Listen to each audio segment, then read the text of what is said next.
Alright guys, welcome back to the channel, hope you're all doing good. Now, lots of people ask if I can show what's inside my seat box. In other words, what do I take fishing with me? Up to now, I've not bothered showing it because I didn't think it was that important. But I'm starting to realise that a lot of people who watch my videos are either new to fishing or they used to fish, but they've taken a long break and are thinking of making a comeback. I also get quite a few people watching the videos who've never ever fished, but they enjoy the scenery, or they could be from the local area, and they're curious. They ask about the things I'm using. Now, this week, the weather has been truly shocking. We've had torrential rain, gale force winds, we've had storms, and it's been impossible to get out fishing. So I thought I would take this opportunity to show you guys what's inside my seat box. Firstly, let's talk about the box itself. Now this one is an original Shakespeare seat box. I've had this for 25 years, since I was 16. Nice and big. I can get a lot of stuff in that. Solid, bulletproof, and built to last. In all those years, I've only ever had to change the strap once, and that's pretty good going, if you ask me. Here he is.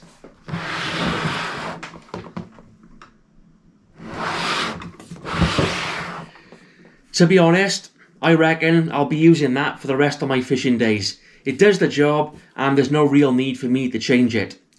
If we open him up, we've got two bait trays. One, two. I'll use the one for fish baits, for example, squid, bluey, mackerel, and the other I'll use for ragworm and legworm. I pop some newspaper into the tray and then pop the bait on top.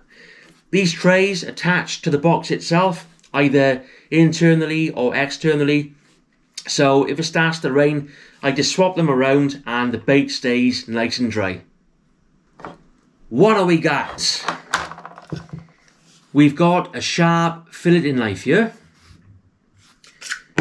Now this is used to prepare fish baits, but of course you can use it to fillet fresh fish on the beach, for example. Now what I do, once a month or so, I'll run it through this simple but effective sharpening tool. Put the blade through 10 or 12 times, like so.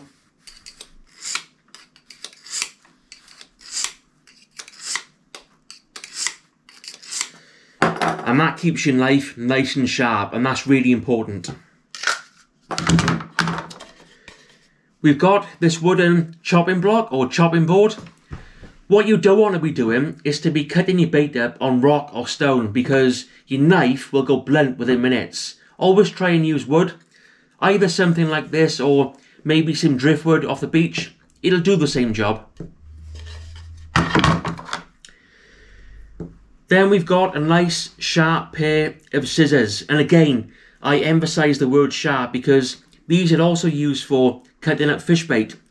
If you try and use a blunt pair, you'll tear the bait, you'll rip it, and it becomes a big mess. Alright, so always try and have a sharp pair of scissors in your box. Then we've got some of this stuff. This is called bait elastic. Now we use this to bind the bait to the hook so that it's nice and secure. We don't want that bait coming off when we cast out. So what we do, we wrap it all the way around, top to bottom, like so. And that keeps the bait in place. Sometimes if I'm fishing really close range with a flapper rig with small baits, I won't bother with elastic, but 90% of the time this stuff is an absolute must. And this thing here is called a Gemini disgorger. Now, fish welfare to me is really important, whether it's a 10-pound bass or a tiny little whiting. I always try and give the fish as much respect as possible. And what this does, this will enable you to remove a hook that's been swallowed deeply. And 9 times out of 10, it works an absolute treat. That's one of the best things I've ever bought. So that's a Gemini fish disgorger, and I suggest that everyone gets one. Brilliant things. Moving on, we've got my rig wallet. Now this thing is absolutely brilliant. I've had this right for at least 20 years. Really well made and still going strong. It's an old Abu Garcia one. I love it. If we open him up, so on this side I've got all of my rig building components. So my beads, my clips, my swivels, my hooks, etc. And on this side I've got the rigs themselves. So I usually have around 10 rigs ready to go just in case. But in there I've got pulley panels, flapper rigs, clip down rigs, all bases covered, all nice and fresh. And then if we flip this around, at the top here you've got the lines which I use to make my rigs. Now when it comes to rig building, you want to be using line which is either low memory or memory free. What that means is that it won't kink or twist as much. What you don't want to be doing is spending all session untangling and twisting your line, because that just wastes time. Now I like using Amnesia, but of course there are other brands out there to choose from. But yeah, so look out for low memory or memory free. On the end there I've got some 60-pound shock leader. Now we attach shock leader to our main line on the reel. You normally put a rod's length on plus 4 or 5 winds on the reel, and what that does is prevents you from snapping off. So that gives you a bit of strength. Above there we've got some pliers. Now I use the pliers to pinch the crimps onto the rigs, onto the line, and then above there we've got some nail clippers, which of course I just use to cut the line when I'm making my rigs. What else have we got? There's so many compartments to this, honestly. Oh yeah, at the back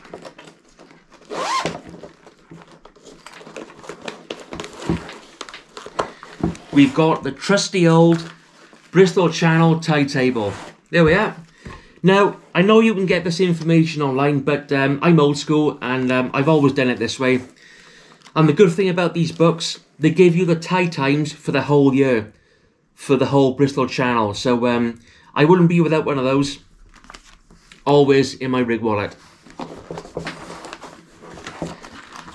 And then if we go back to the front and unzip this bit, I've got a spare sliding reel seat. That's important, guys, because if you're fishing, and especially if you've only got one rod with you and something happens to your reel seat, you know, you're screwed. You can't really continue fishing, not unless you've got some tape on you. But yeah, always carry a spare reel seat. I love these ones because, like I said, they are sliding and you can move them up and down the butt section to suit you. And when I build rods now, that's all I ever use. I've got my head torch there, and also some spare batteries, because there's nothing worse than fishing at night. Your batteries go and you can't see anything. So I got a pack of AAAs there. Now, lots of modern head torches, you tend to charge via USB in the house before you leave, but this one is batteries, so that's why I carry some spare ones with me. I've got some tools. I've got a screwdriver and I've got this little spanner, just in case anything comes loose on your fixed spool reel or your multiplier. Very unlikely, but you never know, but just in case. Some spare bait elastic. We've all lost our bait elastic, especially when fishing at night, so always wise to carry a spare one. And then what else have I got? I got some plasters. Never know when you may need those. If you cut yourself, cut your finger, a couple of plasters there. And that's the rig wallet.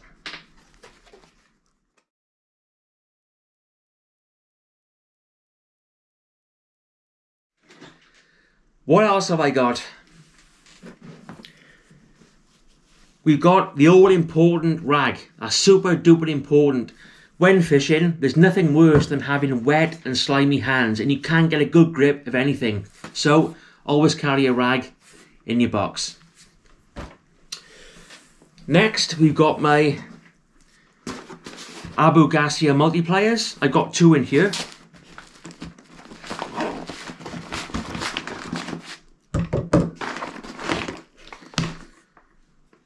Now this is the original Magalite. Again, it must be at least 20 years old, but every year I service it. Now and again I'll change the brake blocks. Good as new. These things will last a lifetime, providing you look after them.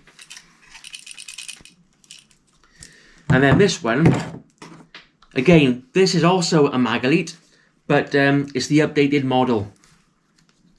Beautiful reel.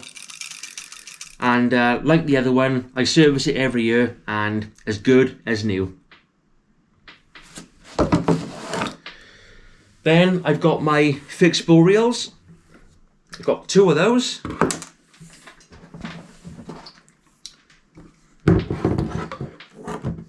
That's a nice one. It's got a nice wide spool on there, so that's good for casting. And then this one was given to me. It's like my my cheaper spare one, but it's caught me a lot of fish and it does the job, so no problem at all.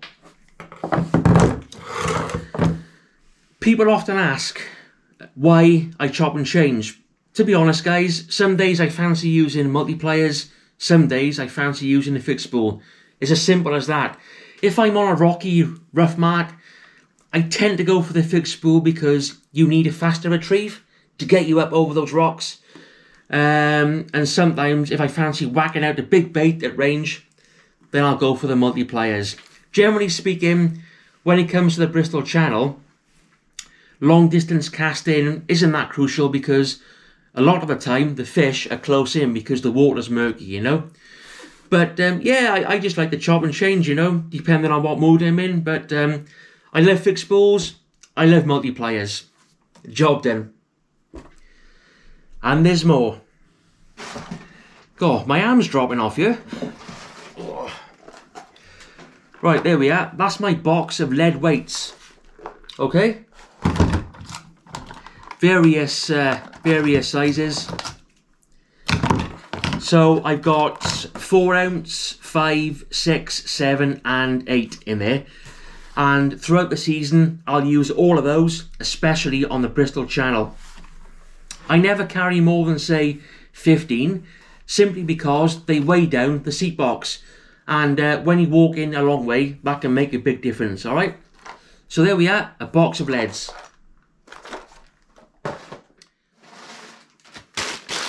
A spare carrier bag.